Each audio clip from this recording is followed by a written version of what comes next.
We're going to replace our engine oil filter located through our passenger side wheel well area on the front side of our engine.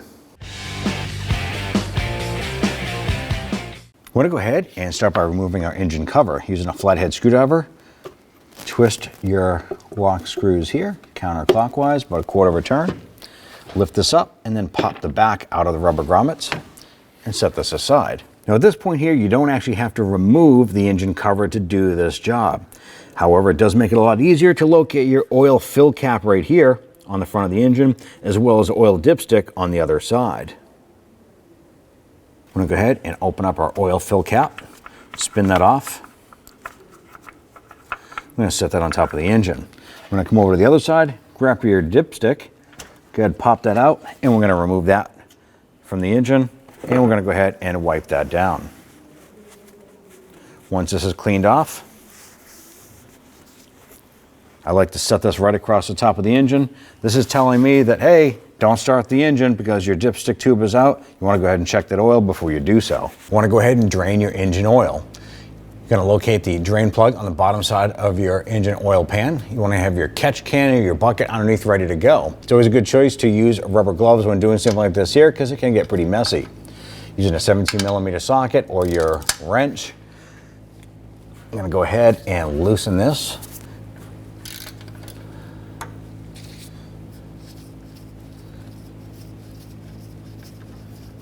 Now I apply a little bit of inward pressure as I'm unthreading this here. And then pull that plug, have that catch can ready to go. Then you want to go ahead and inspect that drain plug. If you have a replaceable gasket on the backside, you want to go ahead and get a replacement gasket for it at that point there. Now I want to go ahead, I'm going to break our oil filter free. I'm just going to put our tool on here.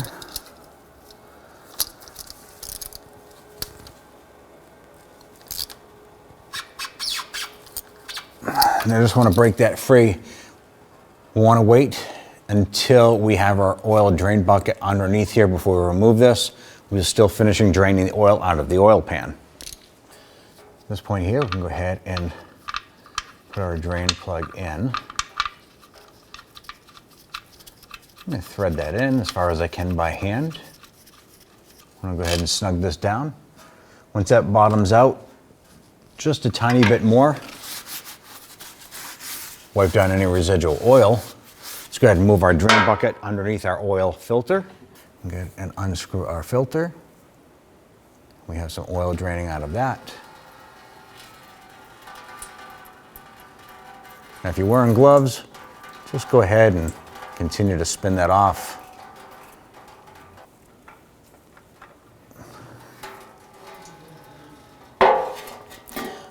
Now that we have our filter off, I want to go ahead and grab a clean rag here and just wipe down around the surface. Inspect the surface, make sure that the O-ring seal is not stuck onto the engine here. It could have peeled off of the oil filter and stuck on there, but ours is clean. Let's go ahead and grab our new filter and get that prepared. We're going to start by prepping our oil filter. We're going to prime the oil filter. We're going to fill it up with oil. It'll take a few minutes to go ahead and do this here. It'll fill and burp a little bit and it'll sink back down inside. And what this is going to do is prevent the engine from having a dry start when we start up the engine. You don't want to have an empty oil filter because that just means that the engine is not getting immediate lubrication on its startup.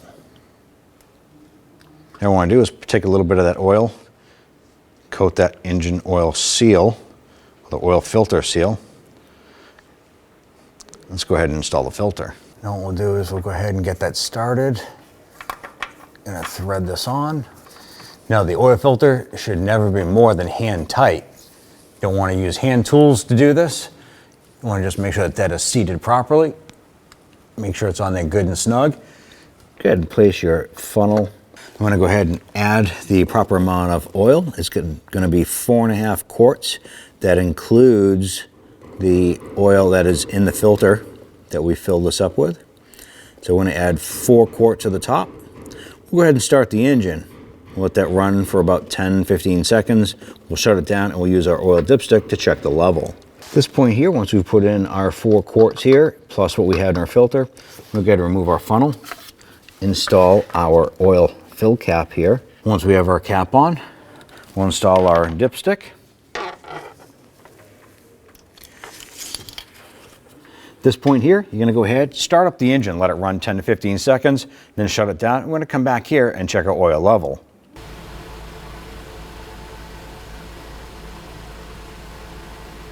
Go ahead and pull your dipstick. I'm going to check the oil level. And we are inside the crosshatch here. We can add a little bit if we want, maybe a quarter or half a quart right here, but we are in the safe zone, so we're good to go. Let's go ahead and install your dipstick here.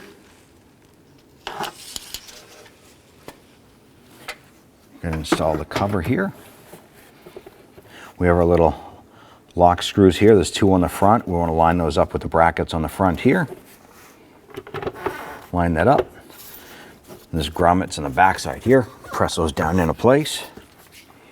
And then we'll go ahead and get these twist and lock. Repeat for the other side here. Twist and lock. When only the best will do, demand TRQ. The only company that lets you view before you do. TRQ is committed to offering the highest quality aftermarket auto parts that are engineered for peace of mind.